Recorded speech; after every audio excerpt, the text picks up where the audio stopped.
Hello, hello, hello. Welcome everybody. Welcome. Today's gonna be a more interesting stream.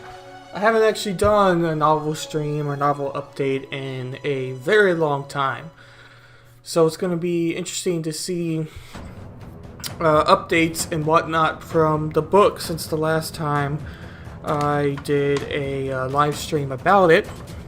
We're going to be going for probably about an hour and a half for this episode, depending on how everything goes. You can definitely let me know if the music's too loud or if you can't hear me or anything like that. I would definitely be willing to adjust some of the settings.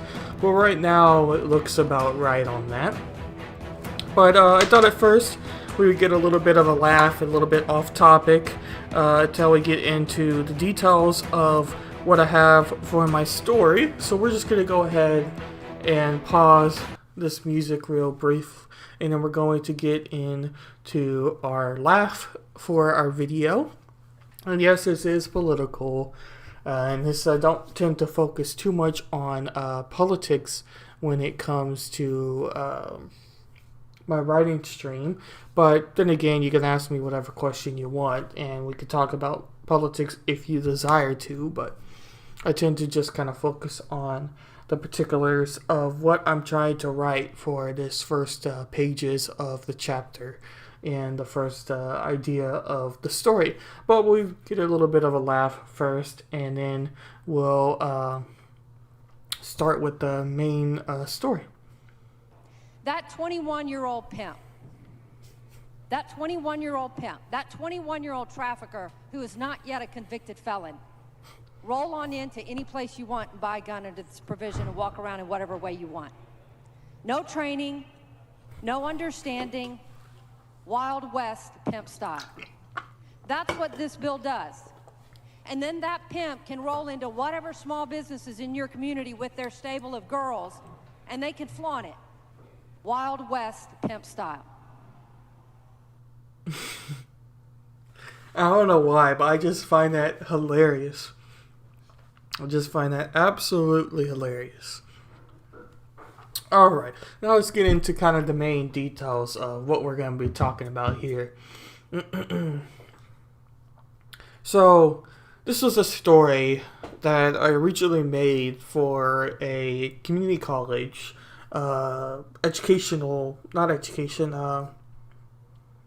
reading course, a community college course about reading, where we had to make a story, and we had to make a scary story, and it had to fit within a page limit and a couple other details about what the story had to include. But for the most part, it was a creative writing assignment that just had a few details to it. And I was writing this story, and I had to end the story, and I wasn't really ready to quite end this story. I felt like I could continue on with how my story was progressing and how everything was happening for it. So I found myself kind of rushing to an end, and I didn't really particularly like it. And the more I thought about it, the more I'm like, you know what? I could make this into a story. I can make this into a much longer piece, something that actually could become at least a short story, and at most a novel. And so I've been working on this very slowly for many times now. Many times. It's been probably at least a year. It's probably been at least a year for that novel piece, or how long I've been working on this story. So if you're interested in what writings are for this story, or what I particularly have for this story, you can definitely check out my first stream I had on YouTube. I don't know if I streamed it on Twitch before for my videos, but I know for sure it is on my novel stream. It's on my YouTube, and that's the breakdown with Birkenhoff. and you can find that in the About section on Twitch if that's where you're watching now. If you are interested in hearing the story on what I have so far, and I read that all on excuse me 1 second here. I read all of that live on air on that first stream where I had about 10 pages. I'm going to try to change this follower go real quick. That way we can actually see what is on the text here.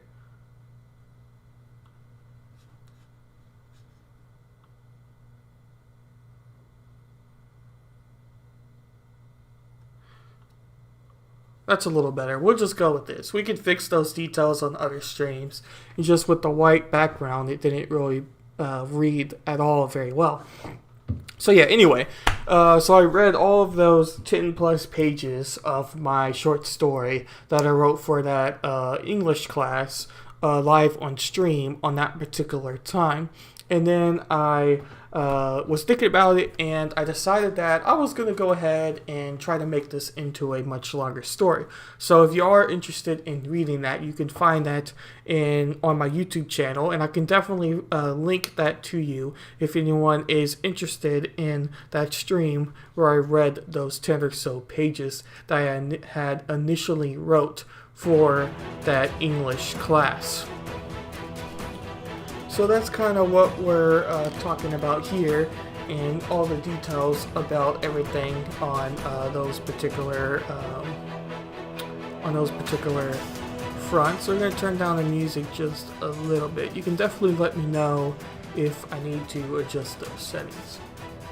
So long story short, to catch anybody up, maybe finding the stream now and not knowing the details of my previous streams I've done on this topic, is I'm basically right now working on 2 chapter 1 ideas.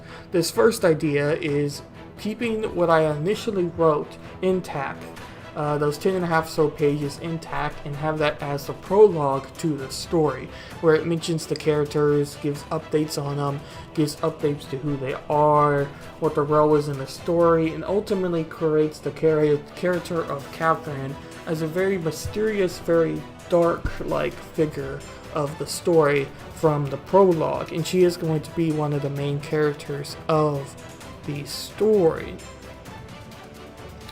The second idea is to take those 10 and a half so pages I wrote and write some more pages onto that and have that as chapter 1. So it would be intact plus additions to it, and keep that as a chapter, and have to write a prologue somewhere else to the story.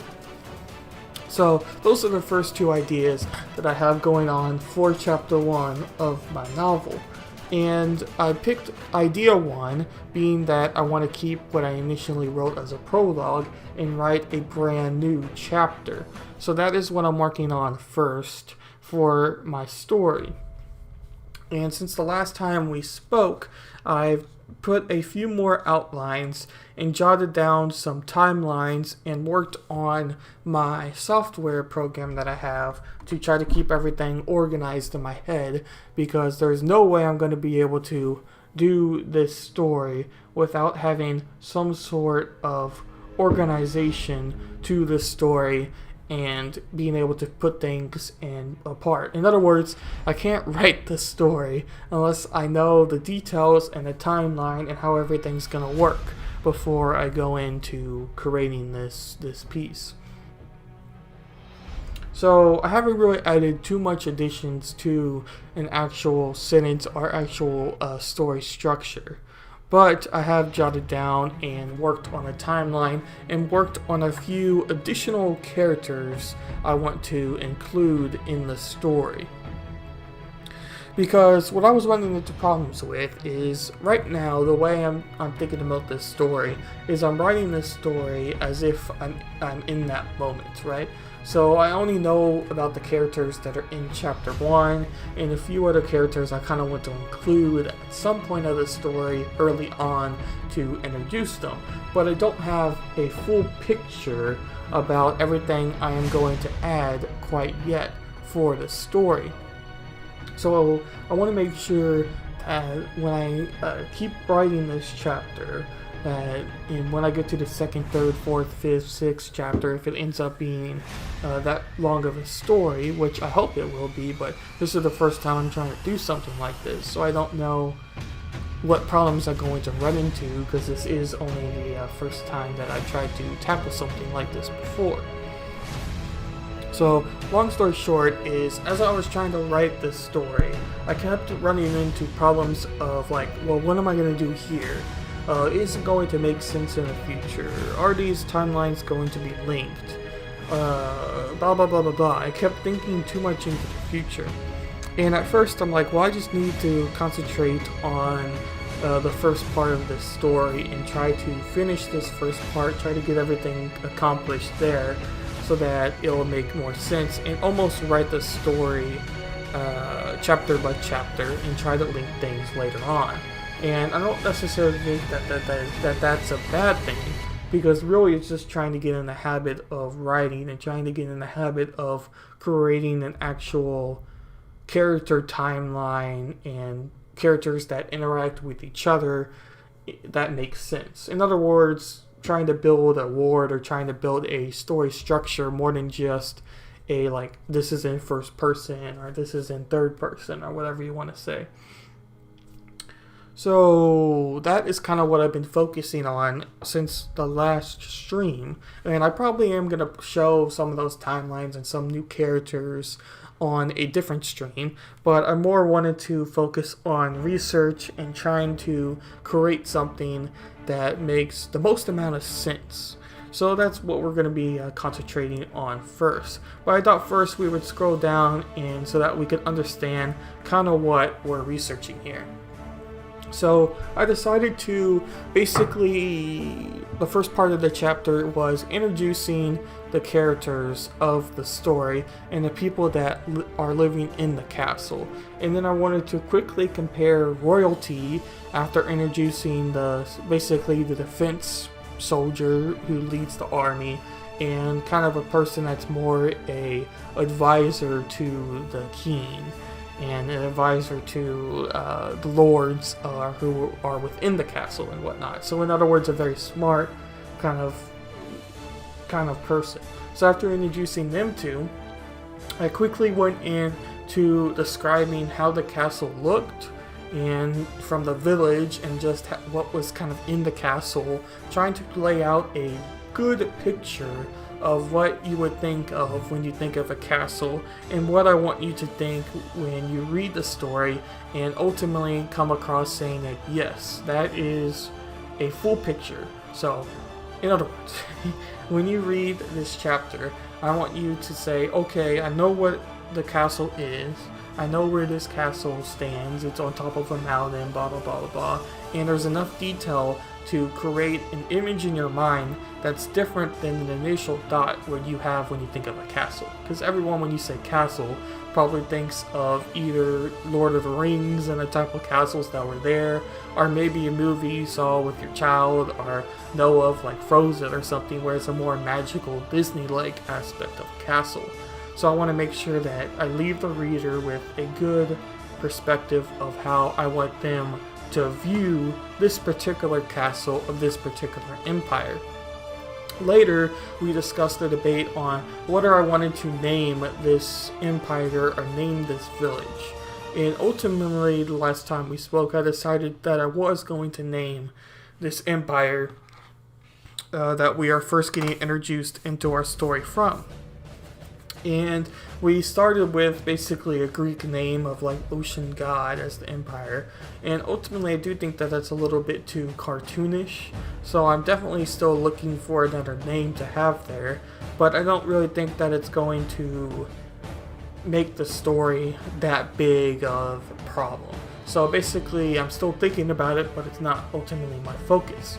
But the main focus of where I am at the story now is trying to develop a good sense of what life was like in medieval times, and ultimately, yeah, what was life like in medieval times? Not just for the people who were in the castle, within the castle walls, but for the people who were in the village of the castle and outside of the castle walls. And ultimately, I have to be able to understand this, have to be able to group together all of this research and be able to describe the living conditions of the people who are outside the castle walls. And then we're going to go back to inside the castle walls, where we describe the living conditions within. Because I want to make it very clear how the conditions of the medieval times were very different from each other in a historical sense as well. So basically that's where we're going to start with our research, and I thought we would first start with some videos. This was life in a medieval village, and that's kind of what we're focused on first. But before we get into that, I'll show our research document here a little bit, just so you can kind of get the perspective. So right now I'm kind of basing the castle off of Dover Castle. And Dover Castle was on top of a hill, or top of a mountain, I guess more than a hill, and it overlooked the water. So it was basically on an island.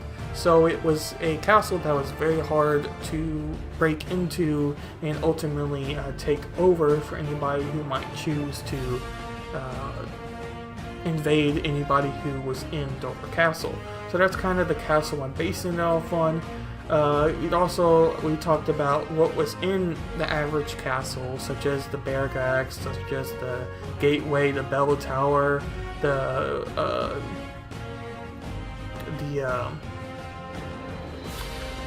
all the towers and gateways and whatnot that were within a castle or outside of a castle, depending on what you think.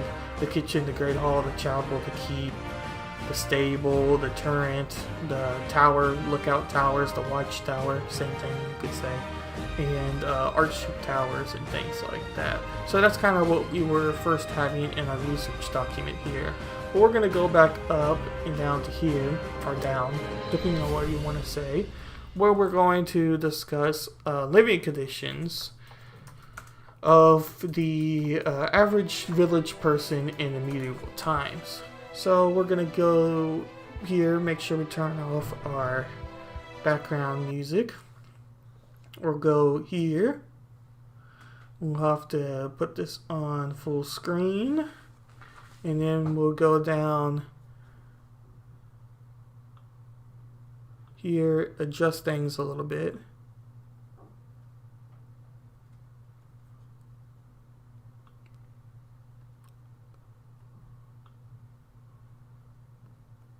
Alrighty, so let's see what this video's got to say about the living conditions of the average village person during the medieval times.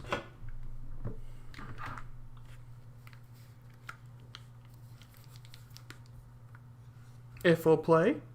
Life in a medieval village, Western Europe. During the Middle Ages, the majority of people lived in rural villages rather than urban cities or large towns. But what was everyday life like in a medieval village? The truth is, like many periods in history, medieval life differed from village to village and from person to person. Life in a medieval village depended on someone's class and role in society. Generally speaking, though, the medieval village was the domain of the peasant. Peasants were the lowest class of society, but they actually made up. So we know that peasants and serfs are the main two folk who are within the village system and really within medieval times as a society, really. You had those two aspects of society. You had your rich folk, you had your peasants, and then you had your serfs. And serfs were the lower than peasants, and ultimately a peasant was still, I believe, the majority of people that existed in medieval times. And I think that video is going to go on to say that, but I just thought I would throw that out there real quick. So we know that from some research and just anybody who's probably paid a little bit of attention to the medieval times. The majority of the entire population. For this majority, the village was the center of their universe. They were born, lived, worked, attended church, were married, had children, and died all within the same area. Today, we might imagine a medieval village as a line, square, or several little rows of houses, with a tavern and a church. But the medieval village actually took on many forms. It could be several houses clustered together, but a village could also be several scattered hamlets and farmsteads, far apart but under the control of a lord. Most villages would have been houses concentrated around a lord's manor, that is, an administrative device by which a lord charged rents and taxes from peasants. By far the most common villager was the serf. Serfs were the lowest class of peasants, and owed fealty to the lord of the manor. Though they were legally free, therefore being different from slaves. So like we just said, the serfs were the lower class of peasants, which we already kind of knew, especially if you know anything about Less legally bound to the land. About medieval history and whatnot. The manor was also something that was interesting, and I haven't really paid too much attention for research since the last time I did a podcast, and this is why I have to do a lot of research to understand the system and make sure that I'm at least a little bit accurate. Now, it is a fantasy novel, but I do want it to be a little bit more realistic than, say, Lord of the Rings or, say, Game of Thrones, where there's dragons and whatnot and magic and things like that within medieval times or within a more medieval type of world. That's not really the goal and not really the perspective I want for my story. That being said, not necessarily going to be 100% accurate either, because that can also, make a story very boring when it comes to fantasy, because a lot of people who read these fantasy medieval novels are looking for dragons and looking for magic. So creating a world that doesn't have anything like that and is more historical leaning can be boring. So I want to make sure that I at least add a little bit of excitement, but don't necessarily completely destroy the historical sense of what a medieval world would be. And where they lived and worked, and they were not allowed to move away. The lord of the manor would barely, if ever, be in the village. Instead, he would be away fighting in wars or performing acts of royal service. Manors would be surrounded by huge fields, usually 3 of up to 100 acres each, which would make up the land for the village. In exchange for living on the land, serfs were expected to pay rent and be responsible for working the land. In northwestern Europe, much of the work revolved around farming cereal crops such as wheat, barley, or rye. Fields surrounding the manor would be worked in rotation, and each would be divided into strips to be worked by individual peasant families.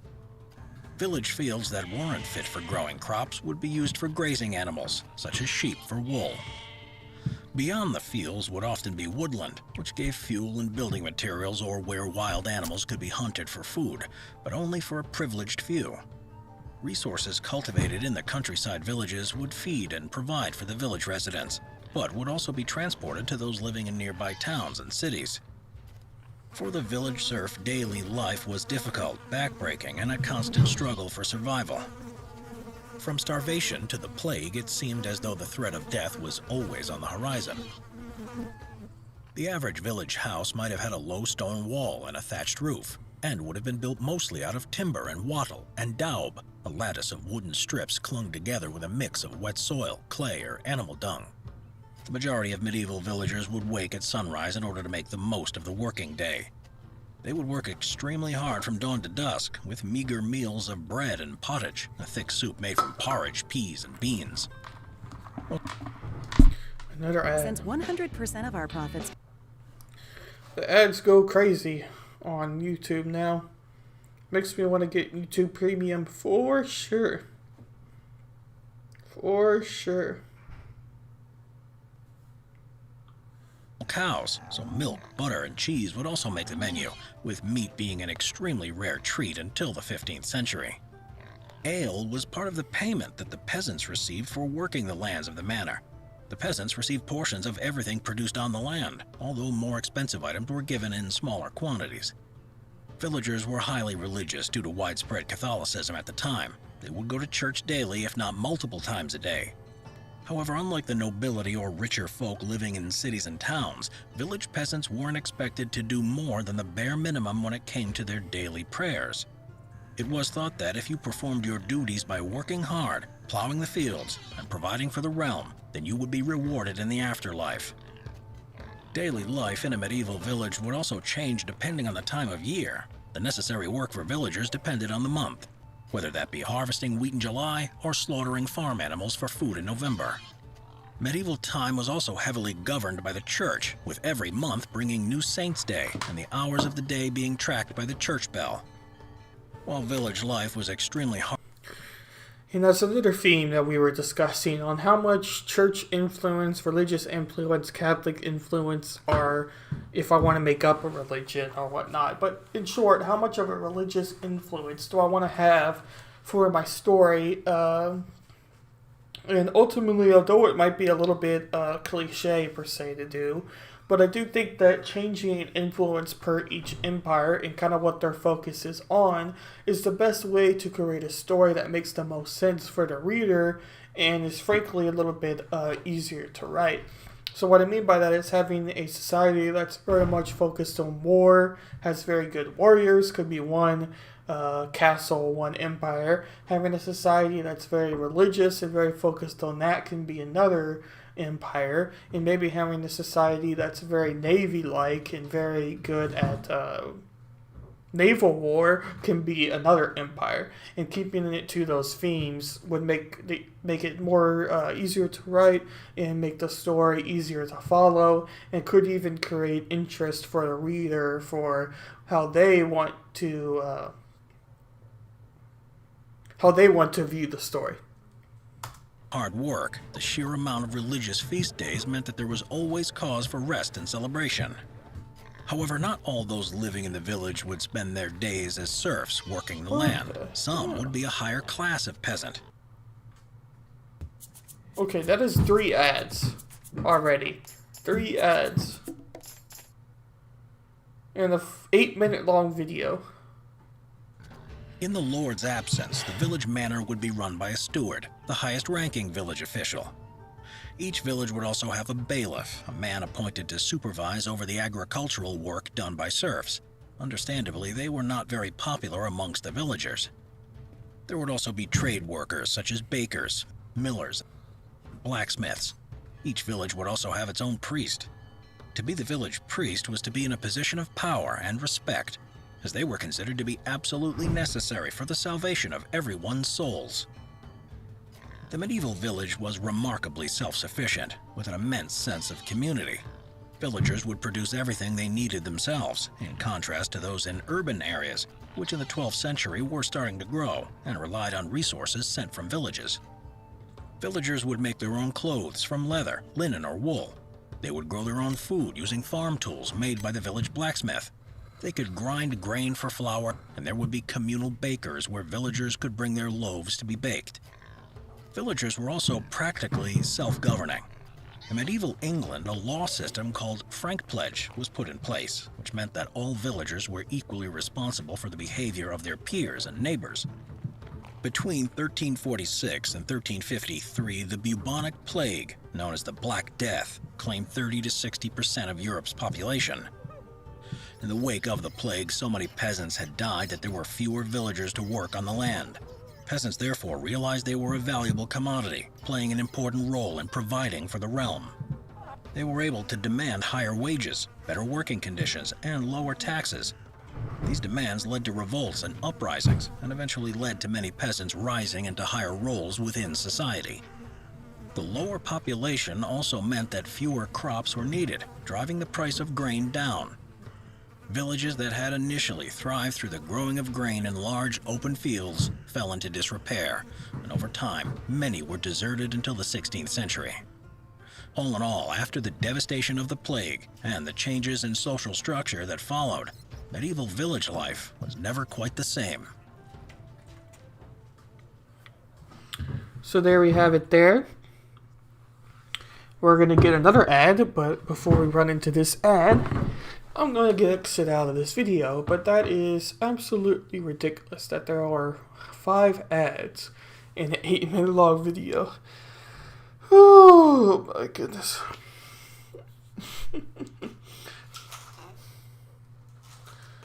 Alrighty. I think we'll go to our next video here, and then we can get into some of the articles I wanted to talk about. But this is more the rich, so not ultimately the focus I want it to mainly be for what we're going to be discussing here. But I thought this video was pretty good, so I'm just going to go ahead and play this one here as well. We can get both our videos out of the way, so that then we can just focus on reading and getting some more research for medieval life and perspectives like that. Made life in a castle look like an episode of MTV Cribs. Provided you're one of the nobles, but it wasn't all feasts and festivals. Castles were dark, dank, smelly fortresses loaded with vermin and disease. Today we're exploring what life was really like in a medieval castle. If you were one of the lucky ruling class, you got to indulge in rich wine and the occasional hot bath. For the most part, there wasn't much comfort or relaxation to be found outside of going to church and torturing an enemy to death. Before we get started, be sure to subscribe to the Weird History channel. Oh, and that's not enough. Leave a comment to us and let us know what topics you would like to hear about. For Europeans in medieval times, plumbing was a distant dream, which means there was no such thing as running water and absolutely no way to flush a toilet. Waste just collected in a big cesspool beneath the toilets, essentially making every castle a giant porta potty. Now picture that porta potty on the hottest day of the summer. Maybe that's why everyone on Game of Thrones is so angry all the time. And it wasn't just the perpetual stench of feces making castle life stinky. No running water means no baths unless you were super rich. So all the servants in a castle were running around smelling as ripe as my old gym bag. On top of that, the servants couldn't afford medicine like lords and nobles could, so your average castle dweller was wandering around intensely ill and trying to make do with home remedies or praying to God it would go away. And hey, speaking of those toilets... Freaking ads. Makes this miserable. But yeah, that is actually very true. You had the whole joke, I think it's with the French, the joke there, but that they just use perfume and never bathed, which is kind of funny, but there is actually some truth to that statement for sure. It's definitely not the first time that I've heard that castle and medieval life, really in any perspective, but even for the rich in this case, wasn't exactly the best living conditions by any means.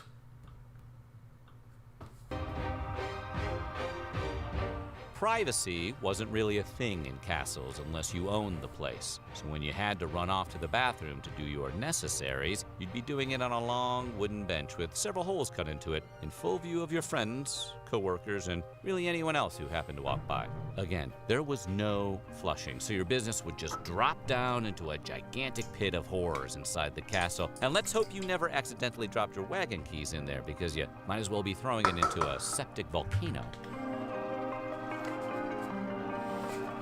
You know how cramped the house gets when one or two relatives come to visit? Multiply that times 100, and that's what living in a castle was like.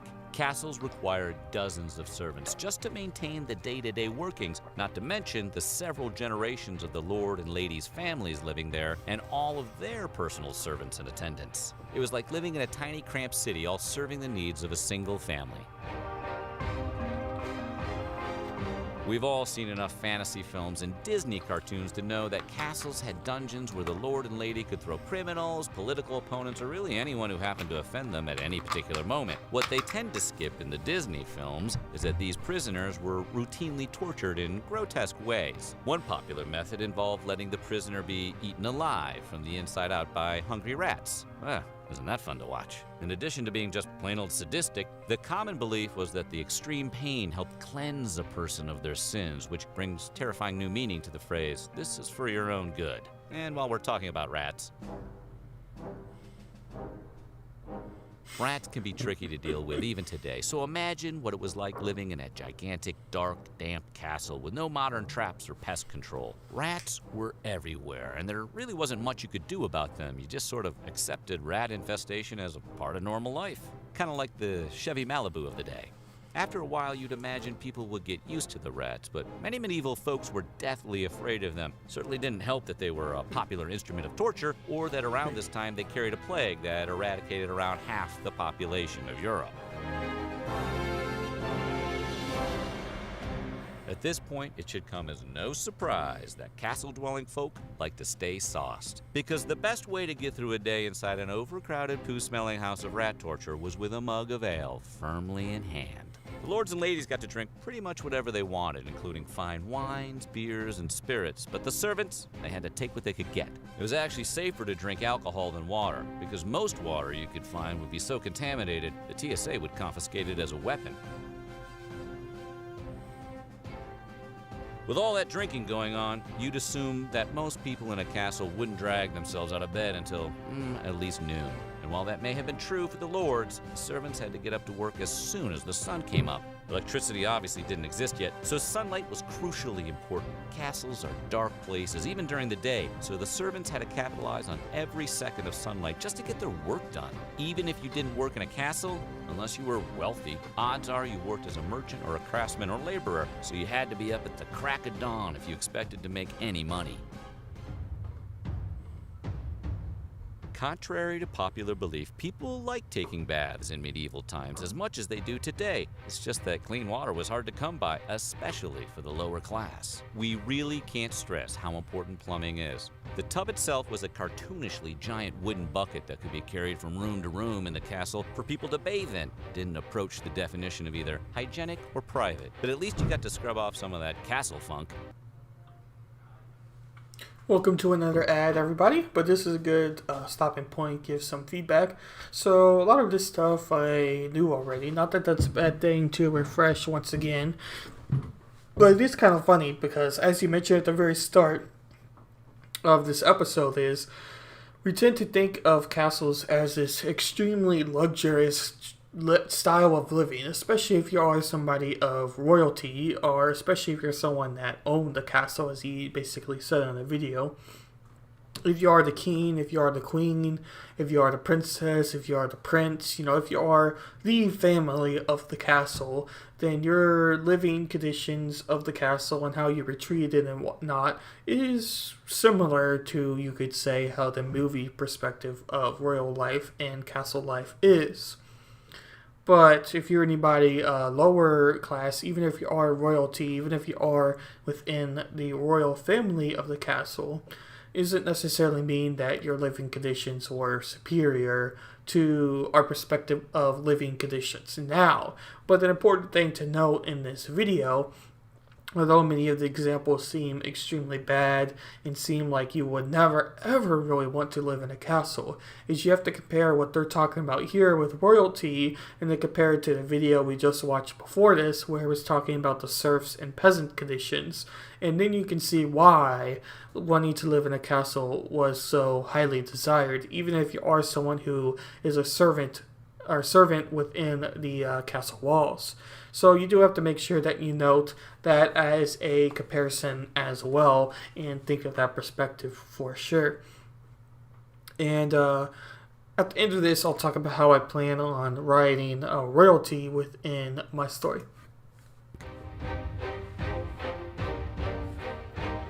Castles were essentially giant basements with nothing in the way of insulation. They were designed primarily as fortresses rather than dwellings, so everything was made of cold stone, and what few windows there were didn't let in much sunlight. The lords and ladies would have the nicer rooms with fireplaces and windows, but the servants' quarters were often located in the lower interior of the castles, frigid, lightless warrens that were breeding grounds for diseases that thrive in the damp cold. At that point, I think I'd rather sleep outside.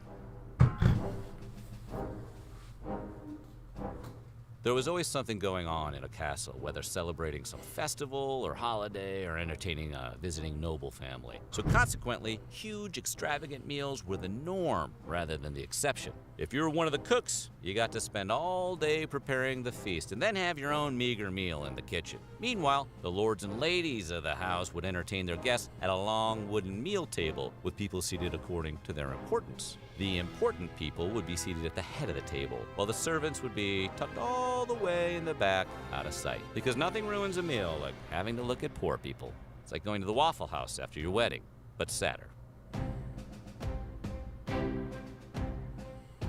Meals were taken in the Great Hall of a castle, and as we mentioned, you were seated in the hall according to your status. But your status didn't only affect where you got to sit, it also determined what you got to eat. The lord and lady and their family and guests would be served gourmet dishes with exotic spices and lavish ingredients. If you were a servant, however, you got to watch them eat this food while tucking in some stew or a meat pie at the dim end of the table. But hey, it could be worse. At least you're eating. More than 85% of a town's residents were considered peasants and weren't allowed inside the castle. So even though they were working the land for the lord or lady, it was up to them to feed themselves and their families. The lord and lady of a castle were responsible for governing the land, which included regularly making a bunch of difficult decisions and engaging in fierce political negotiations. So they couldn't be bothered with trivial matters like preparing their meals or making sure the castle didn't fall into disrepair. That's why every castle had a huge staff of servants. In addition to the standard housekeeping duties required to keep the castle running, they also had to attend to the every need and whim of the lord and lady and their families. Nobody's job was easy, but at least the lords and ladies got to kick back once in a while. As we've established by now, castles were essentially reeky stone garbage heaps. Part of the never-ending effort to keep the castle relatively clean was the spreading of rushes, reeds, and herbs across the floor. The plants would absorb the unsightly spills and hopefully cover up some of the more unbearable stenches. Switching out the old rushes for clean ones was not unlike moving a body, as beer, grease, fragments, bones, spittle, excrements of dogs and cats, and everything that is nasty would be revealed. Basically, wherever you went in the castle, you were walking on a layer of barely concealed filth. Sounds like my college dorm room. In the time before microwaves, George Foreman grills, and sur la table, all cooking was done over open flames, which can be a problem if you're cooking in a building full of timber and hay. In the first half of the Middle Ages, most kitchens were built out of wood for reasons that history has not yet adequately explained. Consequently, your entire kitchen catching fire over a stray ember from today's lunch service was a constant possibility. Everyone and everything were flame-broiled. It wasn't until later that stone became the building material of choice, and hearths were constructed to keep cook fires contained. Oh, OSHA just liked this video. Every castle had an on-site chapel, so the lord and lady could attend morning mass. In fact, along with the Great Hall, the chapel was the defining structure of the castle. Everything else was constructed around those two primary rooms. If you lived in a particularly fancy castle, the chapel would be 2 stories so that the lord and lady and their families could sit in the upper level and literally look down on the servants. Look at that poor person. So gross. The Middle Ages were tough, so much so that even the best-case scenario of living in a castle was pretty much a miserable experience. How would you like it in a castle? Let us know in the comments below, and while you're at it, check out some of... So there we got through this video on the rich or royalty or people who were within the castle walls. And obviously we already talked a little bit about the different living conditions of those who are within the castle structure. In other words, the people who are royalty, the people who are the castle, the king, the queen, the lords, the serfs, and the higher members of the royal family, conditions and style of living wasn't necessarily bad, even in today's standards a little bit. But ultimately, a majority of the castle, he said 80% was serfs with outside the castle walls, but he also said a number of servants who were within the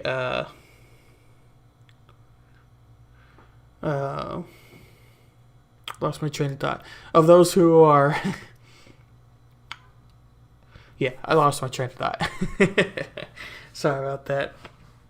But we'll exit out of here and we'll get our background music going once I reshape everything, and we can get into reading some articles about the medieval times and all of the details there. But before we do that, we'll go here and start our playlist again.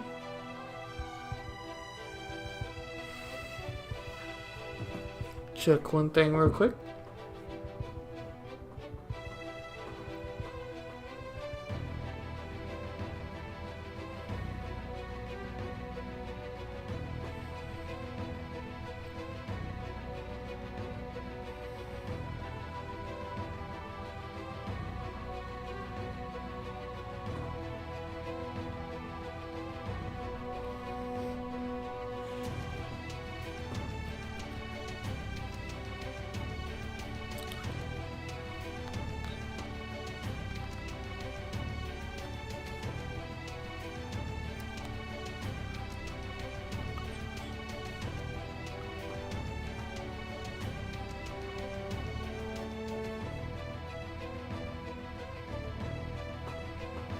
Okay. So we'll get into our first article here and all of our information, more research behind medieval living conditions. In early Middle Ages, under the feudal system, the life of a peasant was hard. Even in the later Middle Ages, the medieval peasant's life was hard and in the work back-breaking. It allowed the seasons plowing in autumn, sowing in spring, harvesting in August. Work began at dawn, preparing the animals, and it finished at dusk, cleaning them down and putting them back into stalls. A peasant's hut was made of wattle and dun, with a thatched roof but no windows. Inside a hut, a third of the area was pinned off for the animals, which lived in the hut with the family. A fire burned in the hearth in the center of the hut, so the air was permanently eerie, smoky. Furniture was maybe a couple of stools, a trunk for bedding, and a few cooking pots. Many peasants' huts included a simple loom, which is a device used to weave cloth. The daughter would spin wool using spinning tools known as the distaff and spindle, and the wife would weave it into a rough cloth. Peasants' food was mainly vegetables, plus anything that could be gathered: nuts, berries, nettles. The usual drink was weak home-brewed beer. Honey provided a sweetener. If he ate bread, the peasant did not eat wheat bread, but black rye bread. The most difficult time was late spring, when the food stores were running out and the new food was not growing yet. A poor harvest meant that some of the villagers would starve to death. A male peasant would wear a rough tunic with a hood and gloves, and the leather shoes with wooden soles. Women wore a coarse grown over a sleeveless slip. I don't know if I said that right. Gown, that's it. What did I...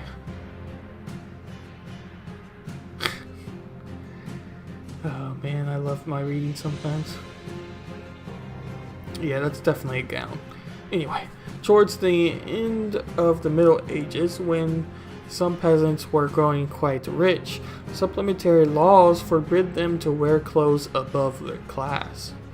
Village life was not all misery.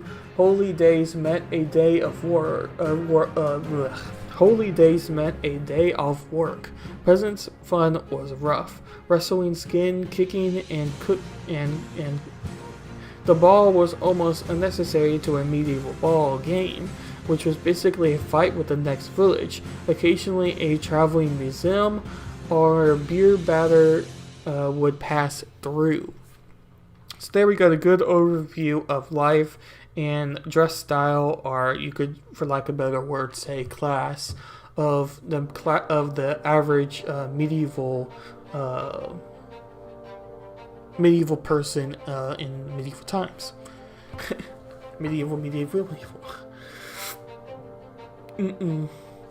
Excuse me. So this was Daily Medieval Life from a website here.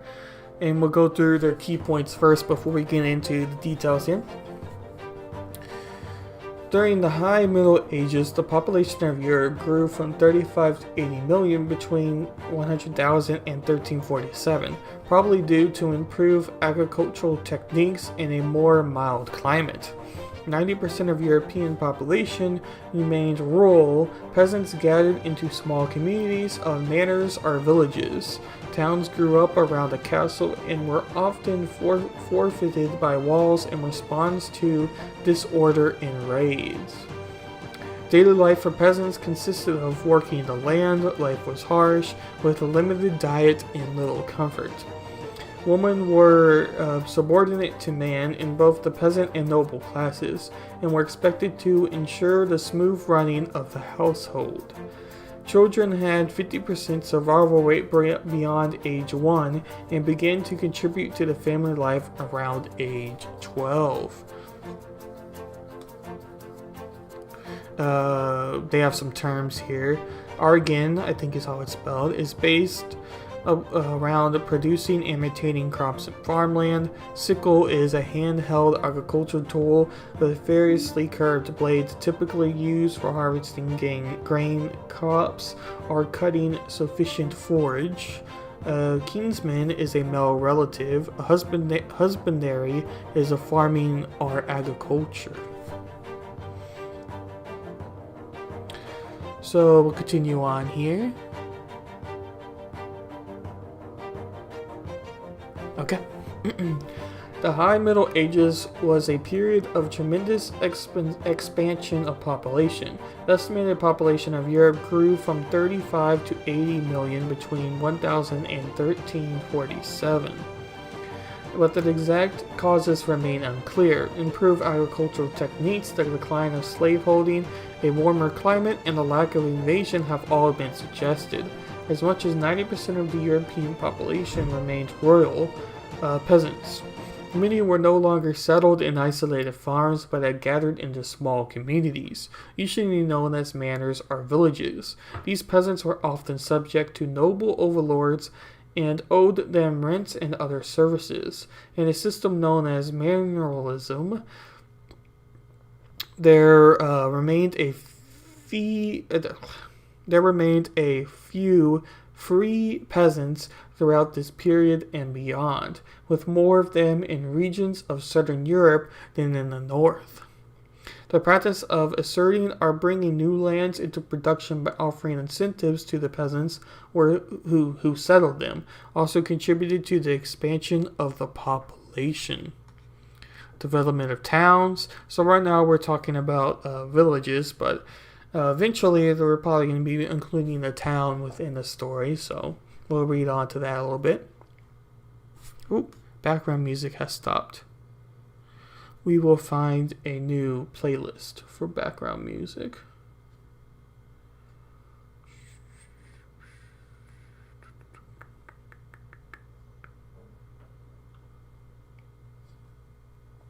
We'll try this playlist. See if we like this real quick.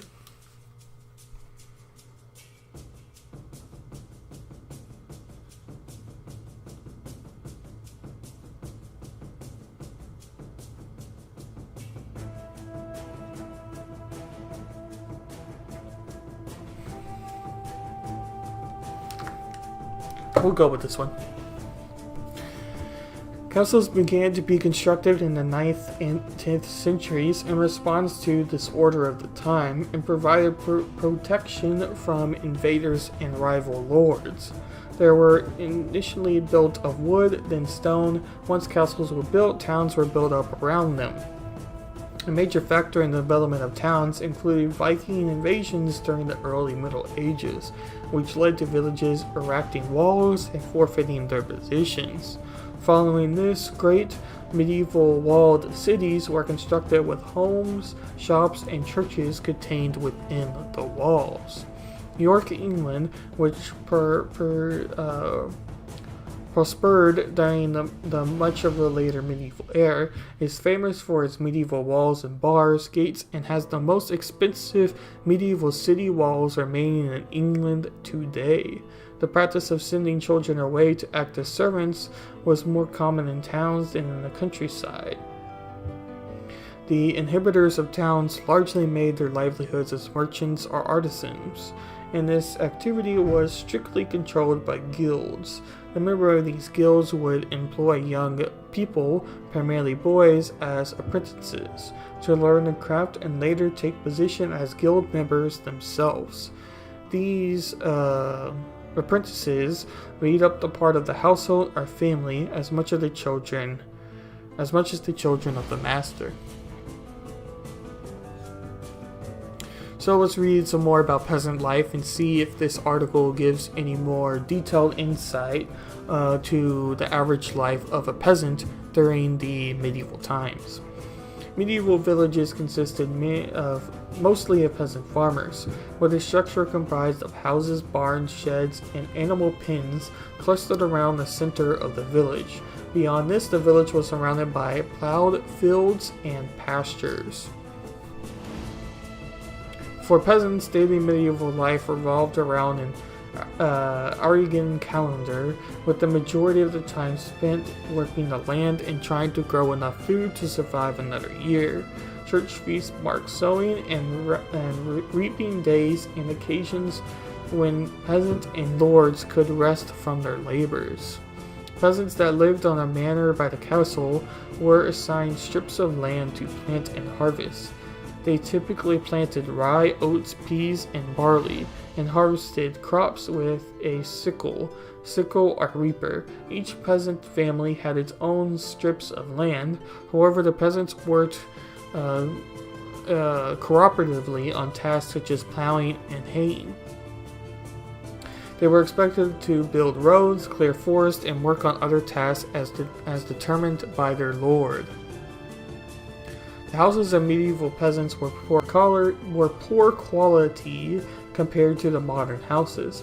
The floor was normally earthen, and there was very little ventilation and few sources of light in the form of windows. In addition to the human inhabitants, a number of livestock animals would also reside in the house.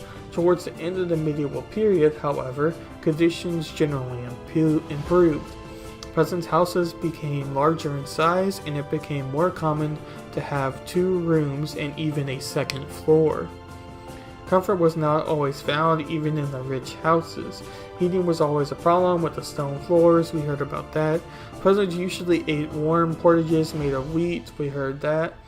Even though peasant households were significantly smaller than aristocratic ones, the wealthiest peasants would also employ servants. Service was a natural part of the cycle of life, and it was common for young people to spend some years away from home in the service of another household.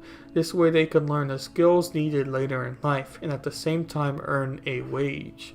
This was practically useful for girls who could put their earnings towards their dowries.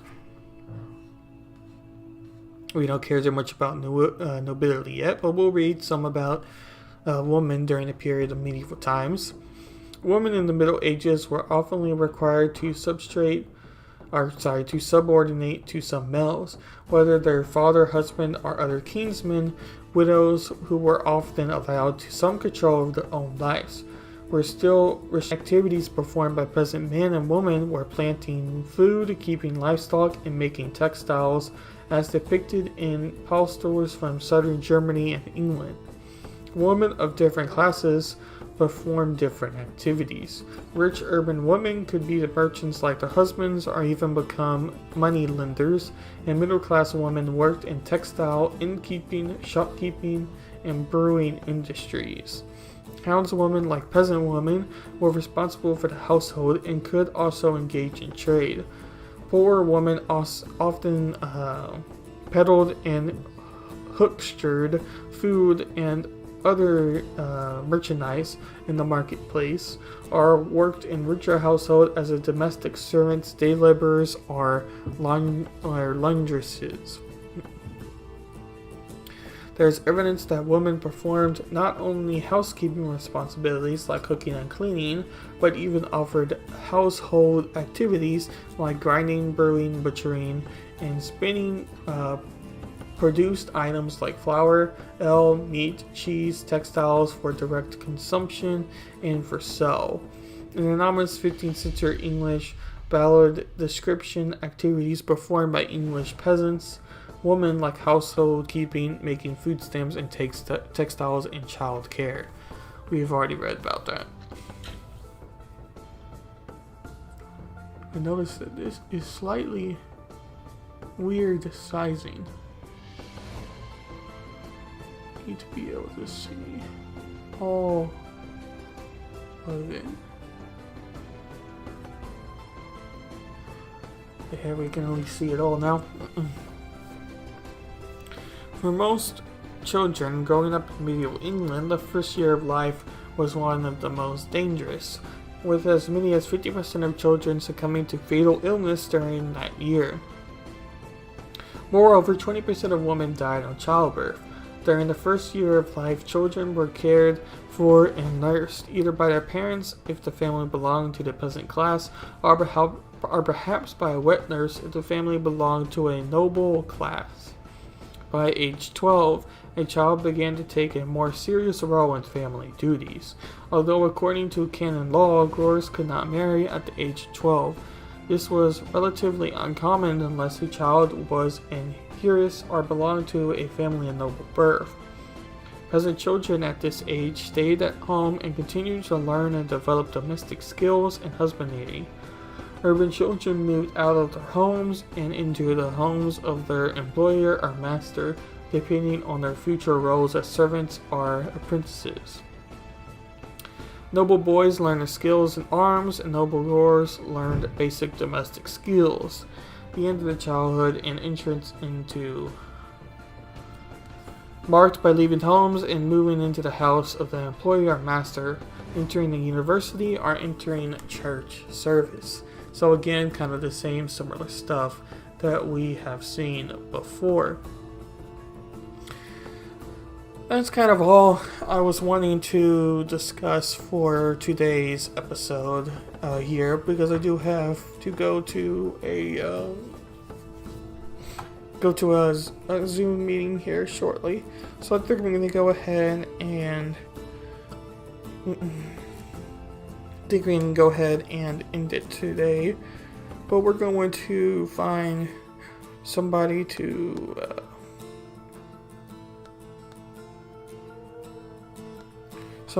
send ourselves to.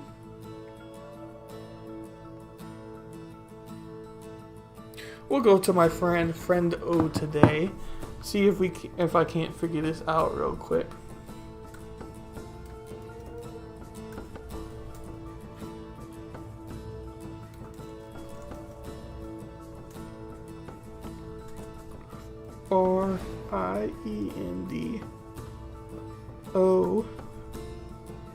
RIENDOTODAY.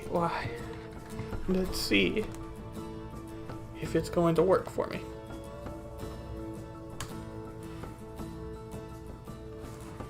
Alright, looks like we're good. Alrighty, so everybody, thank you for stopping by, everybody. I appreciate you.